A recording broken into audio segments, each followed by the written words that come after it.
श्री स्वामी समर्थ. आज आपण बेसन पिठाचा झुणका बनवणार आहोत. त्यासाठी चिरलेला कांदा, टोमॅटो, कोथिंबीर, मिरची, कढीपत्ता, 1 वाटी बेसन पीठ चाळून घेतलेला आहे.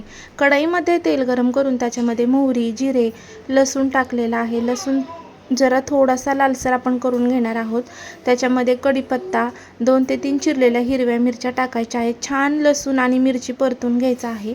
आता याच्यामध्ये मी कांदा आणि टोमॅटो एकदम टाकणार आहे. बेसन पीठ छान चाळून घ्यायचं आहे. घरच्या डाळीचं जर बेसन पीठ असेल तर त्याचा तर हा झुणका खूप जास्त मस्त होतो. टोमॅटो आणि कांदा जरा छान परतून झाल्यानंतर याच्यामध्ये मी मीठ टाकणार आहे. मीठ टाकून छान थोडंसं 2 ते 3 मिनिट परतून घ्यायचं आहे.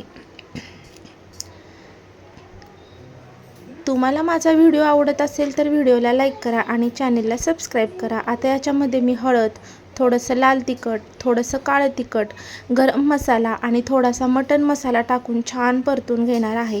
तुमचं 1 लाईक आणि 1 सबस्क्राईब माझ्यासाठी खूप जास्त महत्त्वाचं आहे. आता छान मसाले टाकून आपण परतून घेऊयात. तुम्ही मसाले टाकले नाहीत तरीसुद्धा चालतं. 1 वाटी बेसन पीठ मी चाळून घेतलेलं आहे.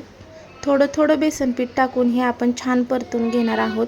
सुरुवातीला मी थोडंसं बेसन पीठ टाकलं, छान परतून घेतलं. त्याच्यानंतर मी परत बेसन पीठ टाकलं, छान परतून घेतलं. असं 1 वाटी बेसन मी 3दा थोडं थोडं टाकून परतून घेतलं आहे. थोडंसं 1 ग्लास पाणी पातेल्यामध्ये गरम केलेलं होतं. गरम पाणीच आपण याच्यामध्ये टाकणार आहोत.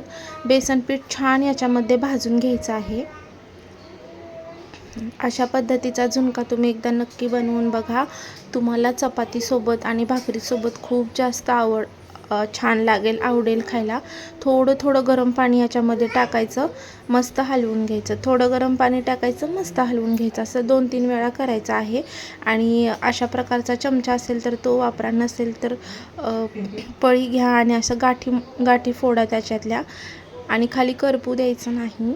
परत मी थोडंसं पाणी टाकून छान असं फेटून घेते.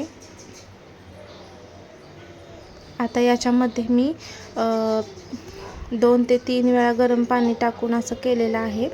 शेवटी मी थोडंसं गरम पाणी टाकलेलं आहे आणि न हलवताच याच्यावरती आता मी ताट झाकणार आहे. 5 ते 7 मिनिट मी असंच वाफेवरती शिजू दिलं. वाफेवरती शिजू झाल्यानंतर ते छान फोडून घेतलं, चिरलेली कोथिंबीर टाकली आणि तयार आहे आपला बेसनाचा झुणका.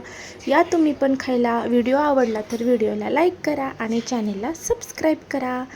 बाय.